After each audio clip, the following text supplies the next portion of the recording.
السلام عليكم. النهارده الحلقة الأخيرة من حلقاتنا الرمضانية. هكون معاكم مهندس عامر، ماجستير هندسة كهرباء باور إيكو إيجيبت فاوندر. وحلقتنا النهارده عن البي في ديزل هايبريد.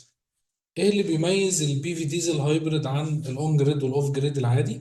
تعال نشوف الثلاث أنواع مع بعض وإيه اللي بيميز البي في ديزل هايبريد عنهم. أول حاجة الأون جريد بيكون سعره موفر جدا. الاون جريد بيتربط على انفرتر الاون جريد، الهدف منه توفير الفاتورة. فده سعره مناسب، بيعمل كوست ريدكشن هايل.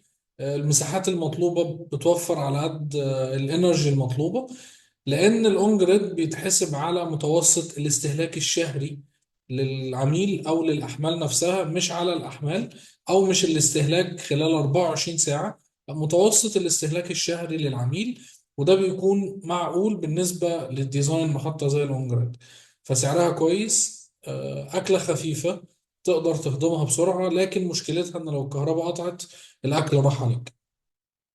ده كده بالنسبة للأون جريد الميزة والعيب اللي فيه. الأوف جريد دي بيكون نظام شغال بالنهار على الألواح، وكمان بالليل على البطاريات، زائد ألواح لازمة لشحن البطاريات دي خلال فترة النهار. فبتاخد ألواح ضخمة عشان نشغل الأحمال ديبندابل عن الشبكة. مفيش شبكة خالص أو جنريتور أو أي وسيلة بديلة، فالسيستم بيحتاج مساحة كبيرة مقارنة بالأون جريد. بطاريات كتير وغالية، غالية جدا، تخلي السيستم نوت فيزابل، غير قابل للتركيب أو للتنفيذ عموما.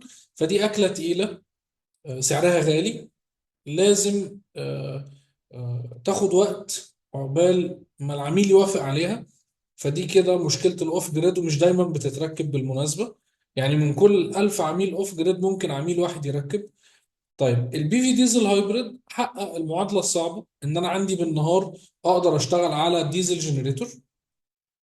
الديزل جنريتور هاخد منه الجريد فورمينج عشان أقدر أطلع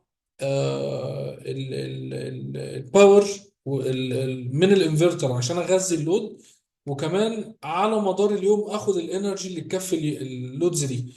فده كده اول حل. لكن عشان اقدر احمي الجنريتور بركب داتا لوجر.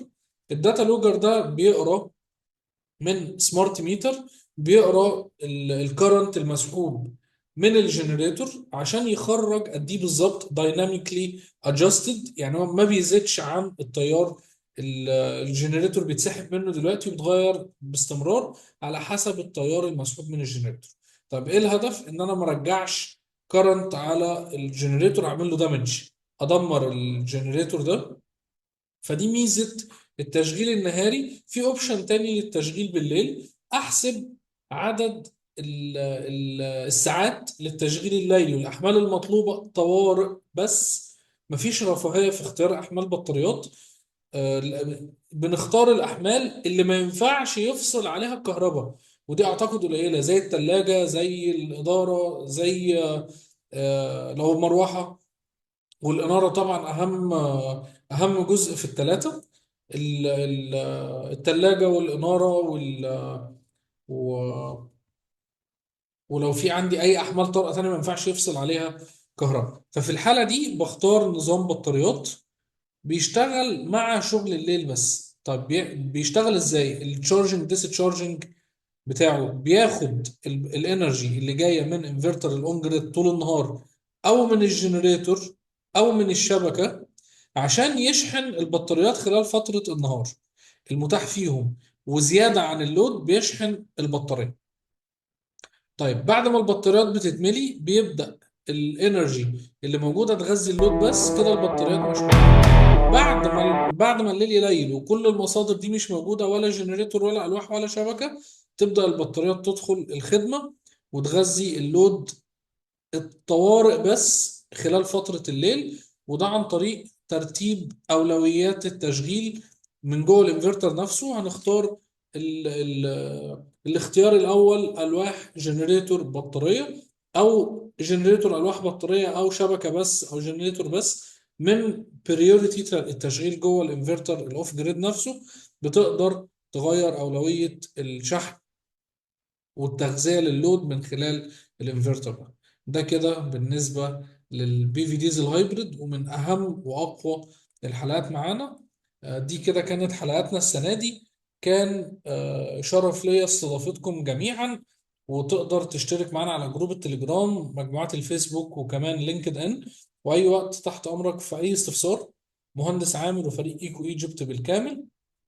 حابب انهي بشكل بروفيشنال الريفرنسز اللي اخدناها في حلقات رمضان. ايه هي الريفرنسز دي؟ اول حاجه من المراجع العلميه والدرجات اللي حققناها كفريق، معظمنا على درجه الماجستير كمان. في معانا خبرات اكتر من 15 سنه. يعني ممكن اكون اللي حامل الرساله وبيوصل الرساله للجمهور، لكن في خبرات 25 سنه، 15 سنه، في خبرات 10 سنين، في خبرات 8 سنين. كلنا كفريق بنقدر نوصل الخبرة دي عن طريق المعلومة المظبوطة اللي حضرتك تقدر تستفيد بيها، وبرضه تقدر ترجع لنا أي وقت. شكرا. سلام عليكم.